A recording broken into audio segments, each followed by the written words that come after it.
Gold, trusted gold buyers. మీరు తాకట్టు పెట్టిన బంగారాన్ని విడిపించి ఈ రోజు ఉన్న మార్కెట్ ధరకు కొనబడను.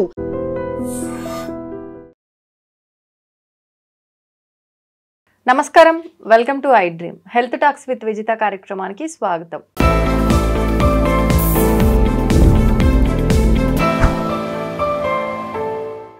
నమస్కారం అండి. నమస్తే. సుధాకర్ రెడ్డి గారు, ఈ మధ్యకాలంలో తాటి బెల్లం గురించి ఎక్కువగా వింటున్నాం. హైవేల పైన ఎక్కువ జర్నీ చేసేటప్పుడు కూడా తాటి బెల్లం చాయ్ అని, తాటి బెల్లం కాఫీ అని చెప్పి ఎక్కువగా వింటున్నాం. ఇంకా మామూలుగా ఇట్లా బిల్లలుగా పెద్ద పెద్ద వ్యాన్లలో పెట్టి తాటి బెల్లం అని చెప్పి అమ్ముతుండడం, అది తీసుకొచ్చి పరగడుపున వేనీళ్ళలో కలుపుకొని తాగితే బాగుంటుందని చెప్పి ఇలా తీసుకునే వాళ్ళు కూడా ఈ మధ్యకాలంలో ఎక్కువైపోయారు. అసలు ఏంటి తాటి బెల్లం వల్ల ఉపయోగాలు ఏంటి? మెయిన్ తాటి బెల్లం అంటే మనకు తిన్న ఫుడ్ని పూర్తిగా అరిగించి ప్రతి బాడీలో ప్రతి పార్ట్కి మనం తిన్న ఫుడ్ని బాడీకి పట్టుకునేలా చేస్తుందండి. అంటే బలాన్ని చేకూరుస్తుంది అనమాట. అంటే మామూలుగా కూడా తాటి బెల్లాన్ని భోజనం అయిపోయిన తర్వాత తింటారు. మధ్యాహ్నం తినండి, రాత్రి తినండి తింటారు. రాత్రి తింటే ఏంటంటే పొద్దున్న మధ్యాహ్నం సాయంత్రం తిన్న ఫుడ్ని పూర్తిగా అరిగిస్తుంది అనమాట. అరిగించే గుణం బాగుంటుంది. దాంతోపాటు గట్ హెల్త్ బాగుంటుందండి. దానివల్ల ఎంత పరిణామంలో ఒక టీ స్పూన్ పరిమాణంలో తీసుకోవాలి. కామన్గా ఏంటంటే మీరు మంచి క్వశ్చన్ వేసారు. ఏంటంటే బయట పెట్టి అమ్ముతారు, కుడకల కింద పెట్టి అమ్ముతారు. అంటే మోసం అని కాదు, కానీ యాక్చువల్గా ఒరిజినల్ బెల్లం అయితే మట్టికి మెత్తపడిపోతుంది అండి. వర్షం పడగానే మెత్తపడిపోతుంది. కొంచెం మెత్తపడినప్పుడు జాగ్రత్తగా ఫ్రిడ్జ్లో కానీ దాంట్లో కానీ పెట్టుకోకపోతే కొంచెం పాడవుతుంది. అందు గురించి ఏంటంటే వర్షం పడగానే మెత్తపడతారని చాలా మంది ఫ్రిడ్జ్లో పెట్టుకుంటారు. కొంతమంది మామూలుగా అవగాహన ఉన్న వాళ్ళు ఏం చేస్తారంటే ఇంకలాగా మనకి నేనేం చేశానంటే తాటి బెల్లం అండి, ఇలాగే ఉంటుందండి బెల్లం. మరి ఇప్పుడు మనకు బయట అమ్మేవి ఇట్లుండవు. మామూలుగా అది కూడా చెప్తానండి. ఇది మామూలుగా తాటి బెల్లాన్ని ఏం చేస్తారంటే వండినప్పుడు ఆవు నెయ్యి కానీ గేదె నెయ్యి కానీ వేసేటప్పుడు అది స్టోరేజ్ కెపాసిటీ ఎక్కువ కాలం ఉంటుందండి. దాంతోపాటు ఏంటంటే అరుగుదలకి జీలకర్ర సొంటి కలిపి ఇట్లా చేసి పెట్టుకుంటామండి. ఎవరైనా పేషెంట్స్ వచ్చినా ఎవరైనా ఉన్నా వాళ్ళకి కంపల్సరీ సాయంత్రం భోజనం అప్పుడు తినమంటా ఉన్నారు. తినడం వల్ల ఏమవుతుందంటే హిమోగ్లోబిన్ బాగా పెరుగుతుంది, కంటి చూపు బాగా పెరుగుతుంది. మన హిమోగ్లోబిన్ ఎప్పుడైతే పెరిగిందో కంటి చూపు కూడా బాగా పెరుగుతుంది అండి. దాంతోపాటు ఏమవుతుంది, ఎముక బలం పెరుగుతుంది అండి. ఇది ఎక్కువ కాల్షియం ఉంటుంది.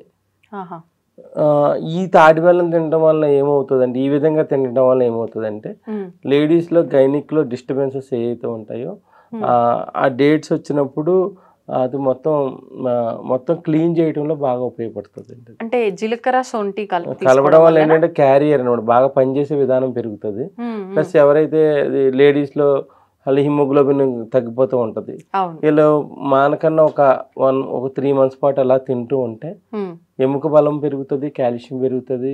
ప్లస్ దాంతోపాటు గైనిక్లో చాలా మంది డిస్టర్బెన్సెస్ ఉంటాయి. డేట్స్ ఒక 3 or 4 daysలో ఉన్న డిస్టర్బెన్సెస్ అన్నీ కూడా క్లీన్గా ఉంటుంది అనమాట. అది దానికి బాగా ఉపయోగపడుతుందండి. ప్లస్ వాళ్ళకి మెన్స్ట్రువల్ టైంలో పెయిన్స్ ఉండటం అట్లాంటివి కూడా దీనివల్ల కూడా ప్రివెంట్ అవుతాయి అనమాట. ఇర్రెగ్యులర్ పీరియడ్స్ కూడా మరి హిమోగ్లోబిన్ తగ్గడం వల్లే ఆ ప్రాబ్లమ్స్ ఉంటాయండి. అందు గురించి ఈ విధంగా ఏంటంటే బెల్లాన్ని పిల్లలకైనా మనమైనా ఈ విధంగా స్టోరేజ్కి ఉపయోగపడుతుంది. మామూలు రియల్గా తాటి బెల్లం అంటే మినిమం 9 లీటర్ల నుంచి 10 లీటర్లు ఆ నీర మరక్కాయిస్తే కేజీ బెల్లం తయారవుతుందండి. నీరా అదేంటంటే కొండ కట్టినప్పుడు పొలవ కన్నా సున్నం రాస్తారు. సున్నం రాసి దాన్ని వండుతారండి. 8 లీటర్లు కాస్తే కేజీ 9 నుంచి 10 లీటర్లు కాస్తే కానీ బెల్లం తయారవ్వదు. చాలా మంది ఏం చేస్తారంటే అమ్మటానికి వాళ్ళకి ఇబ్బందిగా ఉంటుంది అనమాట. ఇంత స్టోరేజ్ చేయలేరు వాళ్ళు. అందు గురించి ఏం చేస్తారంటే కొంచెం పాత బెల్లం కలుపుతారు. పాత బెల్లం కలపడం వల్ల ఏమవుతుందంటే కొన్నాళ్ళు స్టోరేజ్ ఉంటుందండి వాళ్ళకి. అమ్ముకుంటా స్టోరేజ్ ఉంటుంది. మోసం చేయాలని ఏం కాదు, కానీ వాళ్ళు అమ్ముకుంటా స్టోరేజ్ కావాలి కదా, అందుకని బెల్లాన్ని యాడ్ చేసేసి కొంచెం రేటు వేరియేషన్ తగ్గించి అమ్ముతూ ఉంటారు అనమాట. కానీ అది మంచిదే. అంటే చెరకు నుంచి వచ్చే బెల్లాన్ని తాటి బెల్లాన్ని కలిపి అమ్ముతారు. ఆ బెల్లం ఈ బెల్లం కలపడం వల్ల ఏమి నష్టమే ఉండదు. వాళ్ళు అమ్ముకోవాలంటే ఇప్పుడు 1 month 3 monthsలో అమ్మేసుకోవాలి. లేదంటే వర్షం పడిందని మెత్తపడిపోతుంది. మెత్తపడిందంటే సంవత్సరం పొడుగునా అమ్మలేరు వాళ్ళు. అందు గురించి ఏంటంటే కొంచెం బెల్లాన్ని యాడ్ చేసి అమ్ముతారు. అది కొంచెం రేట్ తక్కువగా అమ్ముతూ ఉంటారు అనమాట. కానీ బెనిఫిట్స్ ఏమి ఇది బెనిఫిట్స్ ఏమి మిస్ అవ్వవు. అది ఒక 75% పనిచేస్తుంది. మనం ఏంటంటే ఆయుర్వేదిక అవగాహన ఉన్న వల్ల మనం దీంట్లో నెయ్యి కలుపుకుంటే వల్ల పాడవద్దు అనమాట. చాలా మంది కొనుక్కు తెచ్చుకుని దాన్ని ఏం చేస్తారు, ఫ్రిడ్జ్ లోనే పెట్టుకోరు, లేకపోతే ఇలా నెయ్యి కలిపి పెట్టుకోరు. పెట్టుకోకపోవడం వల్ల ఏమవుతుంది, అది ఒక 2 months పాడైపోతే పాడేస్తారు అనమాట. అంటే స్మెల్ చేంజ్ అవ్వడం అట్లా ఏమన్నా కలర్ వైట్ గా ఫంగస్ కింద వస్తుంది. వైట్ గా ఫంగస్ కింద వస్తుంది. అందు గురించి మీకు అది కూడా చూపిస్తాను కావాలంటే. ఏదండి అలాగే ఎట్లా వస్తుంది ఫంగస్ కింద అన్నది ఉందా మీ దగ్గర? అది కూడా ఇట్లా వైట్ ఫంగస్ కింద వచ్చేది. అది తెలియని వాళ్ళు ఏం చేస్తారంటే ఇక పాడేస్తారండి. అది ఫ్రిడ్జ్ లో పెట్టుకోవాలి. స్మెల్ కూడా మారిపోతుందా? టేస్ట్ ఉంటుంది కానీ ఈ ఫంగస్ ఇట్లా వస్తే వాళ్ళు పాడేస్తారు 3 months వాళ్ళు. కానీ తాటి బెల్లాన్ని ఈ విధంగా మనం జీలకర్ర కొంచెం సొంటి కలుపుకొని నెయ్యి కలిపేసి పెట్టేసుకుంటే మీకు ఎన్ని సంవత్సరాలైనా పాడవద్దు. ఎంత బ్లాక్ అవుతుంటే అంత మెడిసినల్ ప్రాపర్టీస్ పెరిగిపోతూ ఉంటాయి. మనకు అది రావటం ఇప్పుడు మీరు అది అంటే ఎంత మాగితే అంటే ఎన్ని సంవత్సరాలు స్టోర్ అయ్యి ఉంటే అంత బెల్లానికి వాల్యూస్ పెరుగుతాయి. మనం పనిచేసే విధానం కూడా బాగా ఇది ఉంటుంది. ఇలాగ మనం జీలకర్ర సొంటి ఆవుని కలిపి పెట్టుకోవడం వల్ల అంటే పొద్దున్న లెగ్గానే వాత రోగాలు ఉండవు అన్నట్టు. వాతం అంటే పట్టేసినట్టు ఉండటం, అనీజీగా ఉండటం, యాక్టివ్నెస్ లేకపోవడం, ఇవన్నీ కూడా ఈ యొక్క బెల్లం వల్ల తగ్గుతాయి. ఇది 365 రోజులు తీసుకోవచ్చు. సమ్మర్లో ఏంటంటే ఫుడ్ ఎక్కడ వాటర్ ఎక్కువ తాగుతారు, మళ్ళీ లూజ్ మోషన్ అవుతాయని తినరు బెల్లం చాలా మంది. ఈ వర్షాకాలం వచ్చేటప్పటికి డైజెషన్ సరిగా అవ్వదు, బాడీ అంతా పట్టేసుకున్నట్టు ఉంటుంది. అలా ఉండటానికి హిమోగ్లోబిన్ పెరగడానికి, ఎముకల బలం పెరగడానికి, గట్టి హెల్దీగా ఉండటానికి అంటే శుభ్రంగా ఉండటానికి ఇది బాగా ఉపయోగపడుతుంది. పిల్లలు పెట్టడం వల్ల ఏంటంటే అది గ్రోత్ కూడా బాగా ఉపయోగపడుతుంది. దీంట్లో కాల్షియం హెవీ రిచ్ ఉంటుందండి. ఇది తిన్న ఫుడ్ అంతా అరిగించడానికి కూడా బాగా సహాయపడుతుంది. ఇప్పుడు మనం నార్మల్ బెల్లం వాడే ప్రతి దగ్గర ఇది కలపకుండా ఉన్న బెల్లాన్ని వాడొచ్చా? తాటి బెల్లాన్ని వాడుకోవచ్చు, స్వీట్లలో వాడుకోవచ్చు, ఫ్రిడ్జ్ లో పెట్టుకుని దాన్ని వాడుకోవచ్చు. చాలా మంది కాఫీ టీలు మీరు చెప్పారు కదా, అలా కూడా తాగుతున్నారు, అలా కూడా తాగొచ్చు. ఇది మామూలుగా ఇలా తీసుకుంటాం వల్ల మెడిసినల్ ప్రాపర్టీస్ ఎక్కువ ఉంటాయి. చాలా మంది అవగాహన లేక ఏం చేస్తారు, కొనుక్కున్న తర్వాత బయట పెడతారు. బయట పెట్టిన తర్వాత అది కొంచెం ఫంగస్ కింద ఫామ్ అయితే వర్షం పడగానే మెత్తపడిపోతుంది అండి.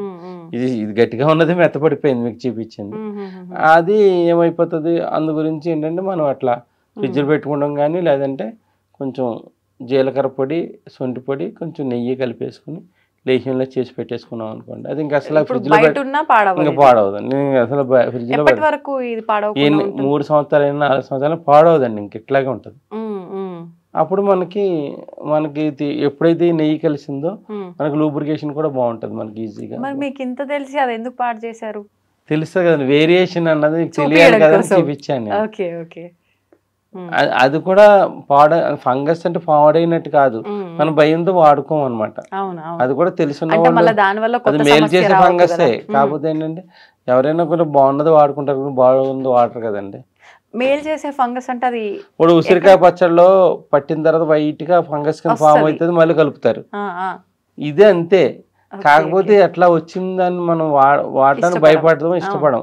ఈ విధంగా మనం నెయ్యి కలిపేసి పెట్టుకుంటే అసలు ఏం పాడవదు. ఇలాగ నెయ్యి కూడా అవకాశం లేని ఫ్రిడ్జ్ లో పెట్టుకుని వాడుకుంటూ ఉండాలి. ఓకే. ఇప్పుడు మీరు ఇంతకు ముందు ఒక టాపిక్ లో పిల్లలకి బెల్లం రెగ్యులర్ గా ఇస్తుండాలి ఐరన్ అన్నారు కదా, అట్లా ఆ బెల్లం ప్లేస్ లో మనం ఇది వాడచ్చు. ఇది గట్ హెల్త్ బాగుంటుంది. ప్లస్ ఏంటంటే వాళ్ళు నులు పురుగులు రావటం ఇట్లాంటివన్నీ ఉంటాయి కదా, అవి రాకుండా ఉంటాయి. ఎముక బలం చిన్న ఏజ్ నుంచి బాగా డెవలప్ అవుతుంది. దీనివల్ల ఇక్కడ మనకి కంటి చూపు కూడా మెరుగుపడుతుంది. బ్లడ్ ఇంప్రూవ్ అవటం వల్ల కంటి చూపు కూడా మెరుగుపడుతుంది. పిల్లల్లో హెయిర్ గ్రోత్ కూడా పనిచేస్తుంది. దీని హెవీ రిచ్ కాల్షియం ఉండటం వల్ల మనకు బాగా పనిచేస్తుంది. ఐరన్ బాగా పట్టుకుంటుంది బాడీకి. హిమోగ్లోబిన్ తగ్గటం ఇట్లాంటి ఫ్లక్చుయేషన్స్ లేకుండా ఉంటాయి.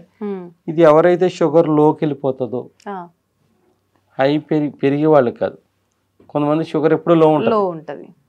షుగర్ లోగా ఉన్న వాళ్ళకి రోజు నైట్ పడుకున్నప్పుడు టీ స్పూన్ అంటే లోకి వెళ్ళదు. పెరిగినా పర్లేదు కానీ తగ్గకూడదండి. లోకి వెళ్తే మొత్తం అంతా చెమటలు పెట్టి ఇబ్బంది అయిపోతుంది. వాళ్ళకు కూడా ఈ తాటి బెల్లం అన్ని విధాలుగా పనిచేస్తుంది. అంటే ఇప్పుడు లో షుగర్ ఉన్న వాళ్ళకి మీరు అన్నట్టుగా జీలకర్ర సొంటి కలపందా? ఇలా జీలకర్ర సొంటి కలపడం వల్ల బాడీకి బాగా అబ్జర్వ్ అవుతుందండి, బాగా పట్టుకుంటుంది. జీలకర్ర సొంటి ఎందుకు కలుపుతామంటే అరుగుదల శక్తిని పెంచుతూ మనకు బాడీకి పూర్తిగా పట్టుకుంటానికి జీలకర్ర శొంఠి కలుపుతాం అనమాట. అందు గురించి ఈ రెండింటికి అంత ప్రత్యేకత ఉంటుందండి. Okay okay. ఈ విధంగా మనం వాడుకుంటే ఎక్కువ మెడిసినల్ బెనిఫిట్స్ ఉంటాయి. ఓకే అండి, నమస్తే. Sir, one life lesson what medicine has taught you. Whatever you can do without expecting. But I really believe మన పాజిటివ్ యాటిట్యూడ్ ఉంటేనే మనం ఏదైనా సాధించగలం. గట్ని మనం కరెక్ట్గా డీల్ చేసినట్లయితే అది మనకి పాజిటివ్ హార్మోన్స్ని రిలీజ్ చేస్తుంది. షుగర్ వచ్చిన వాళ్ళ పరిస్థితి ఏంటి? పొట్ట దగ్గర పెరిగితే దాన్ని ఆండ్రాయిడ్ అంటారు, ఆండ్రాయిడ్ ఫోన్ కదా. అసలు థాట్స్ ఎందుకు వస్తాయి? బ్రెయిన్ డెడ్ అంటే దానికి ప్రపంచం అంతా కూడా కొన్ని నిర్దిష్టమైనటువంటి లక్షణాలు. మానసికంగా ధైర్యంగా ఉంటే క్యాన్సర్ జయించవచ్చు. You are a doctor for a cause sir, అంతే. వాళ్ళకి వచ్చిన ఆదాయం కాకుండా ఫ్రీ సర్వీస్ ఎంతమందికో చేస్తారు.